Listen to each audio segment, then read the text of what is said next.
वर्धा जिल्ह्यातील हिंगणघाट तालुक्यातील अलीपूर गावात राहणारे तरुण अभियंता परेश सावरकर मागील 15 वर्षापासून एकाच मातीपासून दुर्गा मूर्ती साकारत आहेत। जी मूर्ती केवळ देखणी नसून पर्यावरण रक्षणाचाही एक उत्तम आदर्श ठरत आहे। या मूर्तीचं वैशिष्ट्य म्हणजे विसर्जनानंतर तीच माती जपून ठेवली जाते आणि पुढच्या वर्षी त्या मातीतूनच पुन्हा नव्या रूपात देवी प्रकट होते। या कलाकृतीच्या दर्शनासाठी गावातील आणि परिसरातील लोक मोठ्या संख्येने परेश सावरकर यांच्या घरी गर्दी करतात। ढोल ताशाचा गजर, सजावटीचा झगमग आणि या उत्सवामागे एक असा कोपरा आहे जिथे वास आहे मातीचा आणि स्पंदन आहे निसर्गाच्या प्रेमाचं। अलीपूर गावातील परेश सावरकर एक अभियंता आणि एक पर्यावरण प्रेमी कलाकार मागील 15 वर्षापासून तयार करत आहे पर्यावरणपूरक दुर्गा मूर्ती।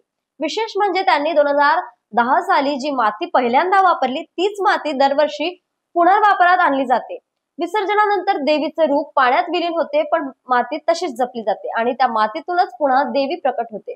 मातीचं आयुष्य संपत नाही, ती पुन्हा जिवंत होते। हा संदेश त्यांच्या प्रत्येक मूर्तीच्या रचनेतून स्पष्ट दिसतो। त्यांनी कलाविष्कार नावाने एक सांस्कृतिक गट तयार केला असून स्थानिक तरुणांना घडवण्याचे आणि कला संवर्धनाचे काम ते सातत्याने करत आहेत।